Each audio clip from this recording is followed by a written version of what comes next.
আর একটু ছাত্রছাত্রীদের সঙ্গে কথা বলে নিই। সংক্ষিপ্ত, খুব সংক্ষিপ্ত বলবে সবাই। এবার টানবো বর্ণালীকে। বর্ণালী কম্পিউটার সায়েন্স নিয়ে পড়ে এখন আইটিসিতে চাকরি করছে। আপনারা কিন্তু ভাববেন না যে আমরা বেশি বেশি করে ছাত্রদের সুযোগ দিই, তা নয়। ছাত্রীরা কিন্তু ছাত্রীরা আজকে একটু সংখ্যায় কম এসেছে, আমি দেখতে পাচ্ছি।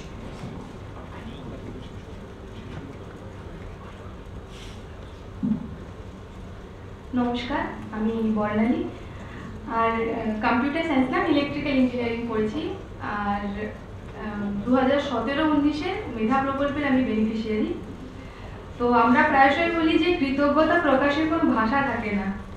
সত্যি হয়তো ভাষায় প্রকাশ করা যায় না কৃতজ্ঞতা, কিন্তু কারোর প্রতি কৃতজ্ঞতা ফুটে ওঠে আচরণে, স্বভাবে, দৃষ্টিভঙ্গিতে। তো তার যদি বহিঃপ্রকাশের কোনো শব্দ থাকে তাহলে সেটা ধন্যবাদ দিয়ে প্রকাশ করতে চাইব।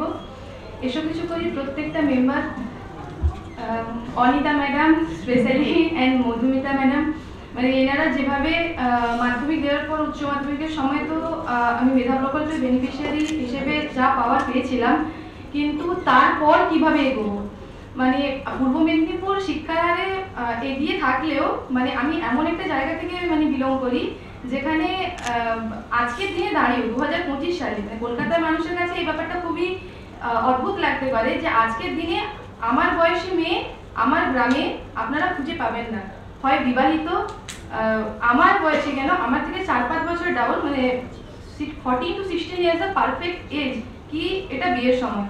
মানে এরপরে আর কোনো মানে মেয়েরা কেউ পড়াশোনা করে না, মানে এরকম একটা জায়গা থেকে মানে বিলং করি। শুধু আমি গ্রাম বলছি না, ব্লক বলছি, মানে স্পেসিফিক্যালি আমি এরকমই বলতে চাইছি যে এরকম একটা জায়গা থেকে বিলং করে। তো সেখানে ম্যাডাম মানে প্রতিনিয়ত আমার খোঁজ নেওয়া যে কিভাবে পড়াশোনা এগোচ্ছি, কিভাবে কি করব। তারপর উচ্চ মাধ্যমিক দেওয়ার পর যথারীতি যেরকম যে হ্যাঁ তারপর কি পড়াশোনা করব, সায়েন্স নিয়ে পড়ার পর ভাবলাম ইংলিশ অনার্স পড়বো, ভর্তিও হয়ে গেলাম সরকারি কলেজে। তারপরে আমার ওয়েস্ট বেঙ্গল জয়েন্ট দিয়েছিলাম। জয়েন্টে আমার টিউশন ফিস ওয়েবার বলে একটা র্যাঙ্ক হয়, মানে যেটা হয়তো অনেকে জানা থাকে না যে প্রাইভেট কলেজে অনেক সময় অ্যাফোর্ড করাটা সম্ভব হয় না, মানে বিশেষ করে আমরা যে মানে পারিবারিক মানে প্রতিকূলতার মধ্য দিয়ে যাই। তো চন্দনদা, যে যার ভিডিও কিনা আমরা একটু আগে দেখলাম, তো ওই সময় চন্দনদা আমাকে খুব হেল্প করেছিল যে তোর মানে কি র্যাঙ্ক এসছে ওই আমাকে ডিটেলস পাঠা, তো আমি তোকে জেনে নিয়ে বলছি। তো কলেজ সিলেকশনের সময় মানে প্রত্যেকটা স্টেপ, মানে আমি 3rd স্টেপ অব্দি কাউন্সিলিং করিয়েছিলাম। তারপরে আমি টিউশন ফিস ওয়েবার র্যাঙ্কই মানে উইথ স্টেট স্কলারশিপ এবং সেন্ট্রাল থেকেও একটা শুধুমাত্র মেয়েদের জন্য, যদি মেয়েরা কোনো ইঞ্জিনিয়ারিং ব্যাকগ্রাউন্ডে পড়ে, মানে যদি কারো কাজে লাগে এটা বলতে পারে যে প্রগতি বলে একটা স্কলারশিপ হয়, স্টেটে তো একটা হয়ই। তো সম্পূর্ণ নিজের স্কলারশিপের টাকায় আমি with tuition fees waiver rank, মানে আমার কলেজের যেটা স্টেট থেকে স্কলারশিপ পেতাম ওই টাকাটাতেই আমার কলেজে পড়াশোনা হয়ে যেত। ইভেন যেটা আমি সেন্ট্রাল থেকে স্কলারশিপ পেয়েছি ওটা মানে উপরি আর কি, শুধুমাত্র মেয়ে হিসেবে ইঞ্জিনিয়ারিং পড়ার জন্যই ওই স্কলারশিপটা দেওয়া হয় আর কি, both for diploma and BTech. তারপর আজ 1 বছর 6 মাস হলো আমি আইটিসিতে আশীর্বাদ ব্র্যান্ডের সঙ্গে কাজ করছি, মানে ম্যানুফ্যাকচারিং প্ল্যান্টে। আপনারা সবাই জানবেন আশীর্বাদ আটা এবং বেসন এবং আরও অনেক স্টেপলসের প্রোডাক্ট বানায়।